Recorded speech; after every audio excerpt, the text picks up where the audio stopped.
हाँ दोस्तों, YouTube channel subscribe कर लें, क्लिक बेल आइकन को प्रेस कर दें ताकि नोटिफिकेशन आपको मिलता रहे। बैंक प्रमोशन के संदर्भ से हम लोग बात करें जैविक IFS Indian economy Indian financial system chapter unit number 4 role of private sector and MSME in the Indian economy. Video course को स्टार्ट करने से पहले छोटा सा अनाउंसमेंट है। यहाँ जेबी का वीडियो कोर्स कंटेंट होता है हमारे पास, जिसमें आपको जेबी का वीडियो लेक्चर कोर्सेज हो जाएगा जो कवर करेगा एंटायर सिलेबस को। नोटिकल्स का वीडियो हो जाएगा, अकाउंटिंग केस स्टडी का वीडियो हो जाएगा, नोट्स हो जाएगा पीडीएफ में 4,500 क्वेश्चन बैंक हो जाएगा पीडीएफ में, 30 मॉक टेस्ट हो जाएगा। प्राइस रखा गया है 2,500 रुपये। कॉम्बो पैक का 6 महीने की वैलिडिटी रहेगी और 4,000 रुपये दाम रखा गया है कॉम्बो पैक का, जिसमें एक लाइफ लॉन्ग वैलिडिटी होगा आपका।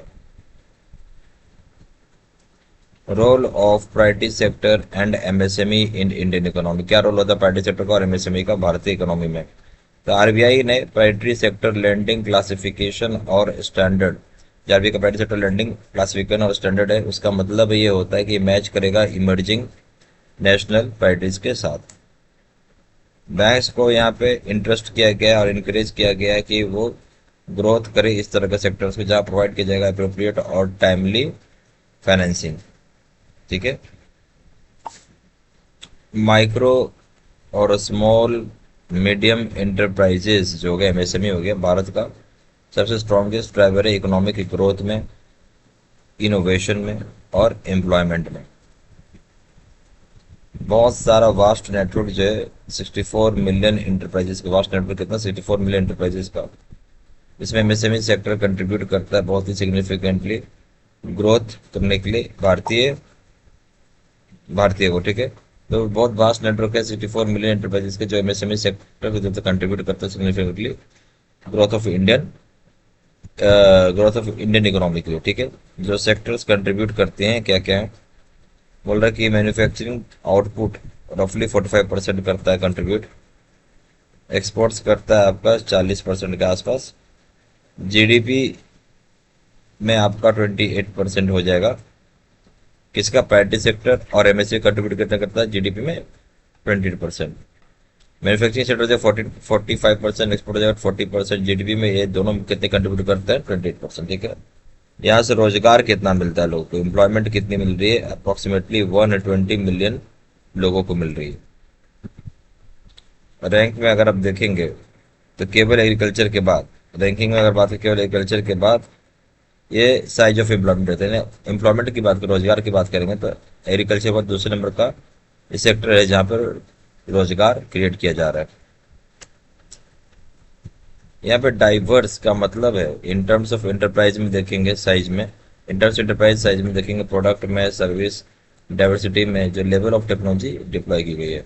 डाइवर्सिटी की जगह जो टर्म है एंटरप्राइज का, जो साइज हुआ, प्रोडक्ट हुआ, जो सर्विस डाइवर्सिटी हो गया, और जो लेवल ऑफ टेक्नोलॉजी यहाँ पे डिप्लॉय की जा रही है।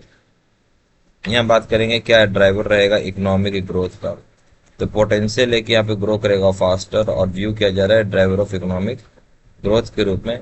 इसका मतलब ये होगा कि प्रमोट करेगा इक्विटेबल डेवलपमेंट को। एमएसएमई सेक्टर जो है प्राइमरी बेनिफिट लेता है, आपका बेनिफिट करवाता है एम्प्लॉयमेंट पोटेंशियल का। एमएसएमई सेक्टर प्राइमरी बेनिफिट करवाता है अपने एम्प्लॉयमेंट पोटेंशियल को लो कॉस्ट कैपिटल पे। तो यहाँ बात हो रही है क्या इंपॉर्टेंस है एमएसएमई सेक्टर का। तो एक तरह का एम्प्लॉयमेंट क्रिएट करता है ये, फिर हो जाएगा इनोवेशन, तीसरा हो जाएगा आपका एंटरप्रेन्योरशिप, और आपका हो जाएगा लास्ट में चेन सप्लाई, जो कि बहुत ही क्रिटिकल होता है। जो परिभाषा दी गई है और रोल बताया गया है प्राइवेट सेक्टर को, वो क्या है? सोशल कंट्रोल रहेगा बैंक के ऊपर, बैंकिंग लॉज अमेंडमेंट बिल 1967 का। सोशल कंट्रोल किया गया बैंक के ऊपर बैंकिंग लॉज अमेंडमेंट बिल 1967 का, जो कि लोकसभा में पारित किया गया है। कब? 23 दिसंबर 1967 को। बैंक्स को यहाँ पे डायरेक्ट किया गया है तो अलाइन करेगी अपनी एक्टिविटीज को नेशनल ऑब्जेक्टिव्स के साथ थ्रू सोशल कंट्रोल के माध्यम से।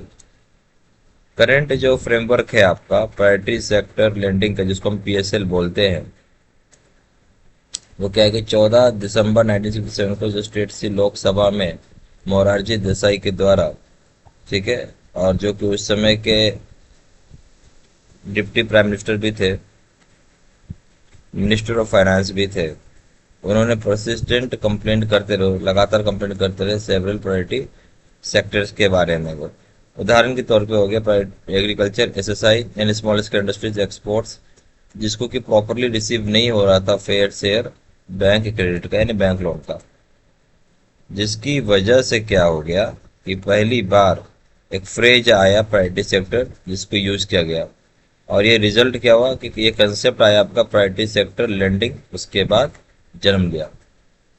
जुलाई 1968 को अगर आप देखेंगे तो नेशनल क्रेडिट काउंसिल मीटिंग में यहाँ पे जोर दिया गया जो कमर्शियल बैंक होंगे वो बूस्ट करेंगे अपना इन्वॉल्वमेंट फाइनेंस करने के लिए प्राइवेट सेक्टर्स में।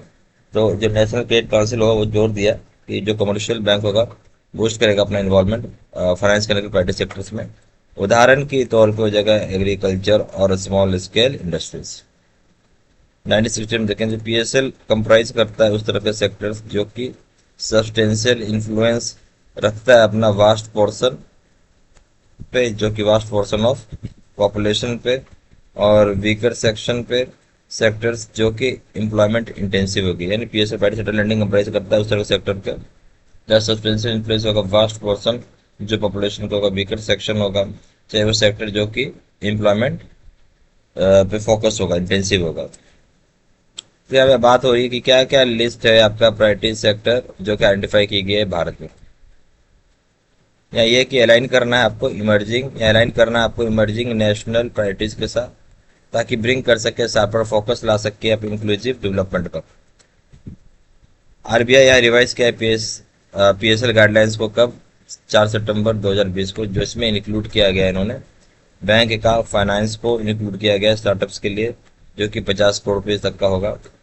फिर उस जगह लोन दिया जाएगा किसान को ताकि इंस्टॉल कर सके सोलर पावर प्लांट को, किस चीज़ के लिए, solarisation of grid connected agriculture pumps के लिए, ठीक है। तो लोन दिया जा रहा है किसान ताकि इंस्टॉल कर सके सोलर पावर प्लांट को सोलराइजेशन करने के लिए ग्रिड कनेक्टेड एग्रीकल्चर पंप्स के लिए। और यहाँ पर लोन दिया जा रहा है स्टैब्लिशमेंट करने के लिए कॉम्प्रेस्ड बायोगैस यानी सीबीजी प्लांट के लिए।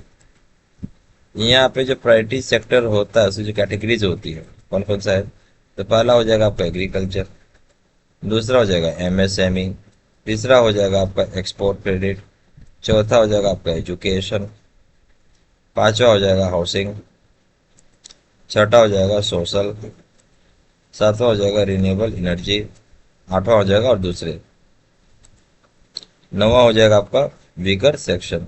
ये सारे प्रायोरिटी सेक्टर की कैटेगरीज है। जेआईबी का वीडियो कोर्स कंटेंट होता है हमारे पास जिसको आप खरीद सकते हैं। जैसे वीडियो लेक्चर कोर्सेज होगा कवर करेगा घंटा सिलेबस को, न्यूमेरिकल्स के वीडियोज हो जाएंगे, अकाउंटिंग के केस स्टडी का वीडियो हो जाएगा, नोट्स हो जाएगा पीडीएफ में, चल जाएगा 500 रुपये क्वेश्चन बैंक हो जाएगा पीडीएफ, 20-30 मॉक टेस्ट हो जाएगा। प्राइस रखा गया 2500 रुपये कॉम्बो पैक का जो कि 6 महीने की वैलिडिटी के लिए होगा। 4000 रुपये दाम रखा गया कॉम्बो पैक का जो कि लाइफ लॉन्ग वैलिडिटी के लिए होगा। जहाँ जानकारी व्हाट्सअप कर सकते हैं नंबर जो 4x968577, या फिर वेबसाइट पर जाकर डायरेक्टली ऑनलाइन ऑर्डर प्लेस कर सकते हैं। वेबसाइट पर जाकर www.jvstudy.com, email एड्रेस 703@gmail.com, सारी इन्फॉर्मेशन मैंने इसी वीडियो को डिस्क्रिप्शन बॉक्स में डाली। Thank you.